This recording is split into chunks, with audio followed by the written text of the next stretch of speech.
The army of the Demon King, the force that once threatened to destroy the entire world, was completely wiped out by a mysterious group led by a single human. No one knew when they first appeared. Before anyone could even understand what was happening, they had already grown powerful enough to crush everything in their path, moving together with their strongest unit known as the Hizaki. By the time the world realized what had happened, the war was already over. The Demon King stood defeated before them and demanded to know who they were. The man standing at the front wore a skull-shaped mask. He calmly answered that he was the Corpse King. "I am the leader this Helheim." Behind him, the members of Helheim stood together. After a brief silence, the leader removed his mask and simply told everyone that it was over. With that, he turned and began walking away as the order was given. Helheim, moving out. Not long after the battle, the Corpse King suddenly vanished. Back in the present, a young man with messy hair sits on his bed, scratching his head as he slowly wakes up. Hizaki Shiu realizes it was the same dream again, the one about the Corpse King. The truth is, the Corpse King known as Hell was actually Hizaki himself. Back when he was just an ordinary middle school student, his entire class had suddenly been summoned to another world. But things quickly turned into a nightmare. One by one, his classmates were killed until he was the only one left. Consumed by revenge, Hizaki abandoned his old self and took on the identity of the Corpse King. He gathered people who could stand against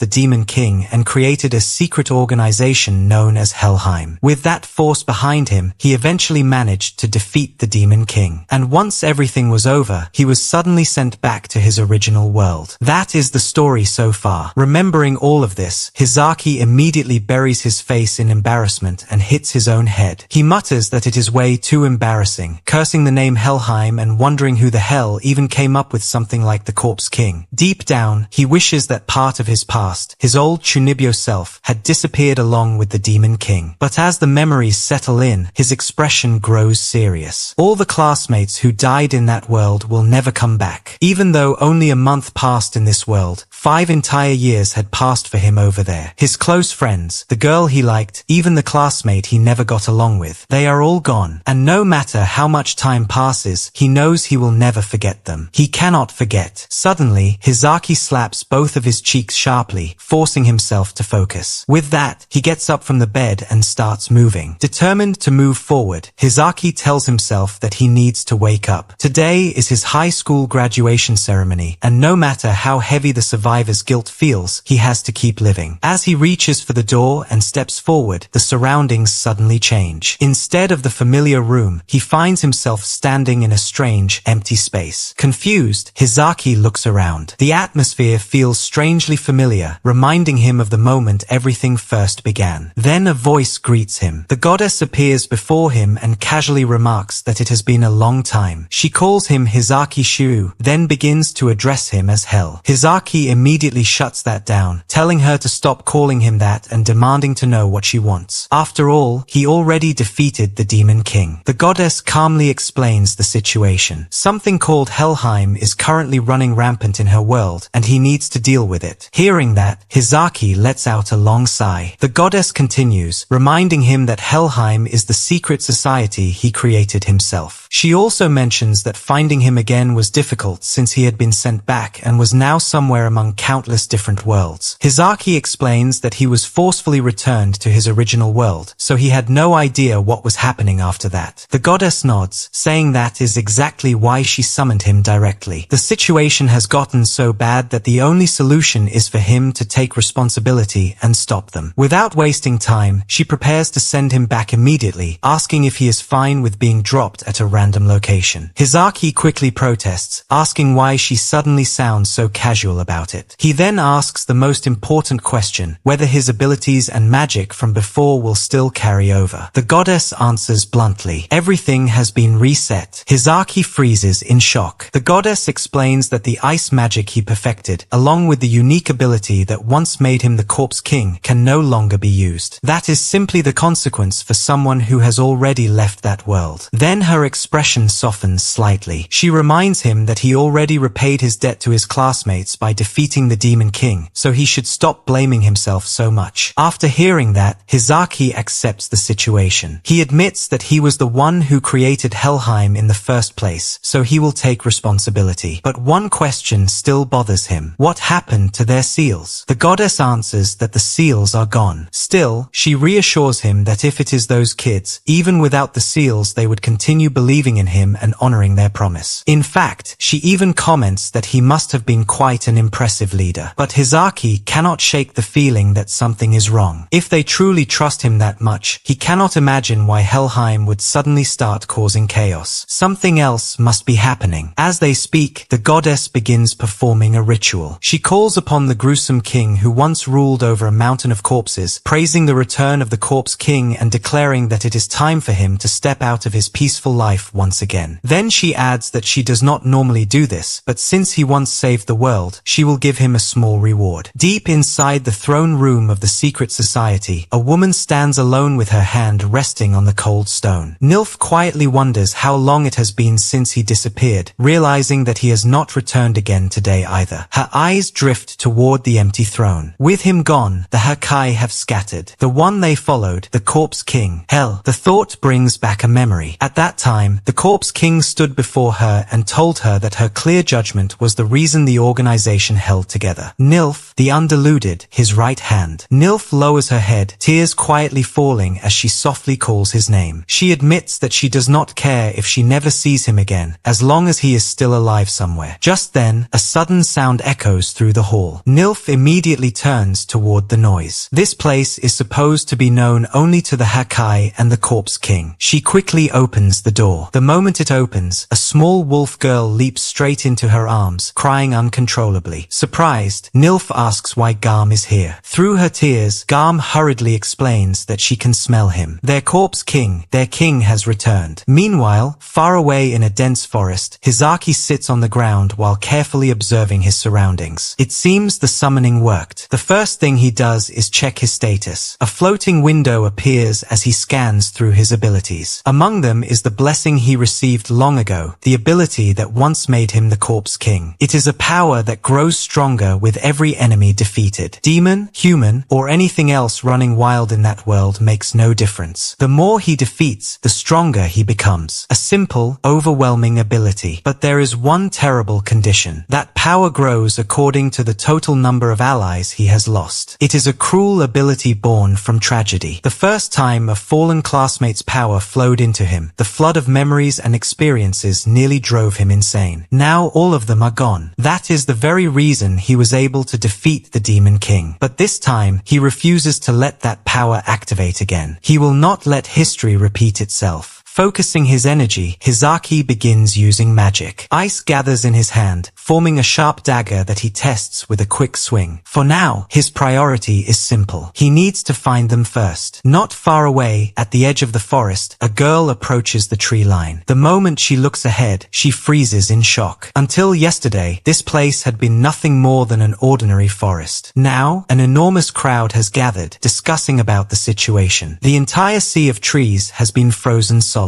Among the crowd, several knights whisper nervously to one another. The Griffel's sea of trees, normally home only to demons and scattered rebels, has turned into a frozen wasteland. None of them can explain it. Some begin to wonder if this could be the work of a high-ranking demon. Nearby, one of the H-Knight calmly tells the girl that the knights will investigate the area and asks her to remain where she is. The girl watching the frozen landscape is Princess Asha L. Griffel. With a determined look, she explains that as a member of the royal bloodline responsible for defeating the Demon King, she cannot simply stand by and do nothing. The cold surrounding the forest strongly suggests that powerful ice magic was used, and there are no signs of life anywhere inside. Given the scale of the phenomenon, she concludes that it is most likely the work of a high-ranking demon. Suddenly, a rustling sound echoes from the forest. Asha immediately turns toward the noise, her hand instinctively moving toward her sword. For a moment, she wonders whether it might be a a demon, or just an animal. Then she notices a figure collapsed on the ground. Rushing over, she quickly checks on him and asks if he is all right, wondering if he had been attacked by a demon. The unconscious figure turns out to be our boy Hizaki. Barely able to move, he weakly mutters that he is starving and might die at this rate. Not long after, Hizaki devours the food placed in front of him, praising how delicious it is and joking that he could die happily after eating something this good. Asha gently reminds him to slow down. Once he calms down a little, Hizaki thanks her, admitting that he truly thought he was going to die back there. Asha replies that it is understandable. No one could have predicted the forest would suddenly end up in such a state. While speaking, Hizaki suddenly pauses. His eyes lock onto the family crest displayed on Asha's equipment. Noticing his curiosity, Asha introduces herself properly. She asks him not to be surprised before revealing that she is Asha el Griffel, the 5th princess of the Holy Kingdom of Griffel. Hizaki repeats the title in confusion. Asha asks if that surprises him. He honestly wonders whether a 5th princess even existed. Slightly offended, Asha insists that she absolutely does exist, standing right in front of him. She also proudly mentions that she is a descendant of the royal family that defeated the demon king 180 years ago. Hearing that, Hizaki immediately stops. The royal family that defeated the demon king 180 years ago? The words clearly confuse him. Asha notices his strange reaction and asks what he has been muttering about this entire time. She wonders if he might have lost his memory, then asks for his name. Hizaki begins to introduce himself, but before he can finish, several figures suddenly emerge from the shadows. A group of bandits surrounds them instantly. One of them grabs Hizaki and presses a blade against his throat, warning him not to move. Their leader turns toward Asha and tells the princess to stay still as well, unless she wants the man beside her to die. Asha demands to know who they are and asks whether they are the ones responsible for freezing the forest. At that moment, a man steps forward from the group with a smug smile. He introduces himself as Lucas, a high-ranking member of the intelligence section from the secret society known as Helheim. Hearing that name immediately catches Hizaki's attention. Helheim. After realizing who they claim to represent, Hizaki calmly states that this is going to be a problem. Not long after, both Hizaki and Princess Asha were tied up and lying on the frozen ground. Lucas smugly explains that they predicted the royal family of the Holy Kingdom would investigate if something unusual happened in the forest. Freezing the entire area was simply a trap. Still, even he did not expect to catch someone as valuable as Asha so easily, along with an unexpected extra. He assures the princess that she will be treated with respect, though he jokingly adds that she might have to keep him company whenever he feels lonely. Furious, Asha calls him scum and declares that he deserves to die 1,000 deaths. Lucas lets out an annoyed sigh before suddenly kicking Hizaki in the head. The other thugs quickly follow his lead, beating the bound man while he is unable to move. Asha immediately shouts at them to stop, insisting that Hizaki has nothing to do with this. Lucas calmly explains that he has heard about her reputation. Despite her appearance, she is said to be skilled in martial arts and driven by a strong sense of justice. Hurting someone in front of her, he says, is the easiest way to keep someone like her under control. Through the beating, Hizaki quietly asks Lucas who he is. He says he does not recognize him at all, especially someone claiming to be from Helheim's intelligence division. Lucas looks almost offended. He boasts that in this day and age, everyone should know the name Helheim and its king. As one of the organization's high-ranking members, he proudly declares that the frozen forest itself is proof of his power. The so-called power of Lucas from the intelligence section. He bursts into hysterical laughter. Suddenly, Asha lashes out and kicks him in the leg. Enraged, Lucas threatens to punish her, boasting that Helheim is an atrocious and inhuman organization that controls the world from the shadows, and that he will personally teach her a new kind of terror. At that moment, Hizaki speaks. That there is no such person. Lucas stops immediately, confused. Then, without any struggle at all, Hizaki snaps the ropes binding his wrists and calmly stands up. He repeats himself, saying that there is no one like Lucas in Helheim. The thugs stare in disbelief, wondering when he managed to break free. Honestly, he wishes they would all stop talking and listen for a moment. Pointing out the most obvious problem first. Announcing a secret society out in the open completely defeats the entire purpose. He continues, calling an organization atrocious and inhumane is just embarrassing. A real secret society lurks in the shadows, operates on on obscure motives stays elusive. The moment it spreads openly across the world, it stops being a secret at all. He exhales, almost relieved, admitting he is simply glad these people have nothing to do with the strange matter he has been investigating. Lucas demands to know what he is talking about. Hizaki begins drawing on his magic, a massive surge of ice building around his hands. A true high-ranking member of Helheim never gives out their name. Anyone who fails to understand that is simply unfit to carry the title. A wave of frost erupts outward, freezing Lucas and every one of his men solid from the waist down. Trapped in the ice, Lucas stares in pure shock. Hizaki looks at him and states what he already suspects. Lucas is not the one responsible for what happened to this forest. He mentions that in the single month he has been here, he has already taken 1,458 lives. He lets that number settle in the frozen air. Lucas had no idea, and that, Hizaki continues, is exactly why he is certain. Lucas has no real connection to Helheim. He flicks a single finger toward the crystallized figure. So, he tells him simply, go die. The ice shatters. Lucas breaks apart into frozen pieces. Hizaki stands over what remains, eyes cold, and tells him never to assume the name of Helheim again. A sudden realization hits him. A thought creeps in. Has Helheim really spread that far? Has that name, something he came up with himself, actually reached the entire world? He clutches his head, face flushing. The nickname alone is giving him a headache. It is so painfully on the nose, so exactly the kind of thing he would have thought up. He cannot stand it. He turns around and finds Princess Asha standing behind him, sword raised with trembling hands, pointing it directly at him. She demands to know if he is the one responsible for what happened to the forest. Hizaki admits he may have overdone it a little and apologizes. Asha tells him to stop where he is, demanding to know his objective and why he is doing any of this. Internally, he tells her plainly to kill demons. Hizaki reasons it through. The demon king may be gone, but demons still roam the world, still slaughtering humans. If that is his answer, surely the princess would understand. Asha's hands tremble as she stares at him. He asks her not to be afraid. She snaps back that she is not afraid. He introduces himself simply, Shiu, just a normal human. Then he tells her it is time for him to go, that he has something he needs to take care of, and that he will return the favor if he remembers and walks away. Asha watches him leave, her mind racing. The Corpse King, an enemy of the hero, the very hero who slew the Demon King and became the forebear of the Griffle royal family. The Corpse King had been defeated by that hero many times, and above all else, he carried the weight of 32 of the hero's companions on his hands. She knows she cannot win against him as she is now, but if that man truly is the Corpse King, she has no choice. She swears it in the royal family's name, she will defeat him. Somewhere else, a group of figures, one in a black hoods, gather. He notes that the sea of trees has been completely frozen over, not a natural phenomenon, not a simple magical one either. Something of that scale would only be possible from the Demon King or a high-ranking demon. But it's a baseless speculation and tells the others to relay the situation to the Emperor and wait for further news. Then the lead figure removes her hood, revealing herself as a half-dragon. She states that there is no doubt in her mind. They have been waiting, and fly away saying the name with certainty, Corpse King Helheim. Her name is Nidhogg, and she makes it clear she is coming straight for him. In a cave somewhere, Hizaki sits alone in the darkness, a status window hovering open before him. The blessing of death, he notes, has not changed much. His thoughts drift, first 100 lives, then 1,000, then 2,000. A mountain of corpses, each one pushing him higher, until killing demons becomes second nature. He snaps out of it, shaking his head violently. There is no point in going back there, and turns toward the shadows at the front of the cave and tells whoever is hiding there to come out. He already knows they are there. He figures they are waiting for him to do that thing first. It mortifies him that he came up with it himself and is somehow the most embarrassed person in the room. He gives in, tells them he will do it, and calls them forward to swear the precepts. Two voices answer from the dark, reciting together, unslaying, undiluted. Hizaki looks at them both and tells them he is glad to see them doing well. Nilf asks quietly if he is truly the Corpse King. He confirms it, and privately wishes they would stop calling him that. He looks at them both properly. The years of waiting are right there in their eyes. If they have held on this long, he figures he had better live up to to it. He apologizes for making them wait, then tells them the corpse king has returned. Nilf and Garm burst into tears and rush forward, throwing their arms around him. When they finally pull back, Nilf steps forward and presents something to him, a garment held out carefully. Hizaki stares at it. It is the matchmaking cloak of Helheim. He remembers cutting pieces of it himself, deliberately, a long time ago. He takes it and puts it on. And privately, despite everything, he still thinks it looks undeniably cool. Garm and Nilf stand before him, completely mesmerized. Hizaki tells them it is time to move. Anyone who has been using Helheim's name without right, they will crush them personally. He tells the two to follow him. Garm and Nilf answer together, all to the will of their king. Then Hizaki stumbles slightly, a wave of second-hand embarrassment hitting him like a physical blow. Nilf asks if something is wrong. He tells them he is fine, just died a little inside. Internally, he blames his own Chunibyo phase for ever coming up with a catchphrase like that. But then, quietly, underneath all of it, he is glad he came back. He looks at them both and tells them simply that he is back. Inside the cave, the three of them gather around a map. Hizaki lays out what he knows. He was the one who froze the Griffle Sea of trees, and he walks them through the path he took. Nilf studies the map and explains that based on their current position, the terrain in this region has shifted significantly over the decades due to the influence of magic and demons. The explored areas marked on the map were only surveyed in recent years, and the map itself offers little more than a broad overview. Hizaki acknowledges it is far from perfect but points to a location regardless, the town of Explorer, Gart. Where people gather, information follows. It is also their best lead on whoever has been operating under Helheim's name. Garm lights up immediately, saying it has been so long since he has been to Gart. Nilf looks at Hizaki and comments that their king truly is remarkable. He even sounds like a completely normal person, a convincing actor in every sense. Garm enthusiastically agrees. Nilf adds that of course there is nothing their king cannot do, and that playing the role of a harmless gentleman should be no difficulty at all. Hizaki thinks to himself, then tells them yes, that is exactly right, and privately adds that he is simply being himself. He continues, telling them this approach is the best way to gather information and he intends to stick to it. He also admits, for various reasons, that he is not as strong as he once was at his peak, and that for now, he will be counting on the two of them. Both Nilf and Garm bow deeply, swearing to protect him even at the cost of their lives. Garm is barely holding herself together. This, she says breathlessly, is the first time their king has ever said he is counting on them. Hizaki pauses and genuinely asks if that is true. Internally, looking at how devoted they both are, he knows he needs to get stronger again, and soon. Then he goes completely still. Nilf notices immediately and calls out to him. A giant armored monster steps into view, blocking the path directly ahead. Nilf identifies it immediately, a demon, and an intermed one at that. Hizaki takes one look and concludes that this unexplored area is at least level 5. A troublesome place to have been teleported into. Garm is already raising her hand before anyone says another word, volunteering herself with barely contained excitement. Hizaki tells her he is counting on her. She leaps toward the monster and opens by mocking it, drawing it in. It lunges and hurls her back with force. She lands, recovers instantly, and stands right back in front of it. She notes that it is strong, but that seems to be the extent of it. No tricks. Hizaki quietly agrees. That is exactly Garm's specialty. Her aura shifts as she powers up and uses her ability, Indestructible Beast Body, and wraps her hands around the massive creature and strangles it to death. Hizaki watches and says it is still as impressive as ever. Nilf admits she is amazed even standing on the same side. Indestructible Beast Body is a defensive ability that renders Garm completely immune to any injury short of a fatal blow. To defeat her, an opponent needs a single decisive hit. Anything less simply does not register. As a beast folk, she is already physically resilient by nature, but even among her kind, Garm's ability sits in a class of its own. She turns around and asks how that was.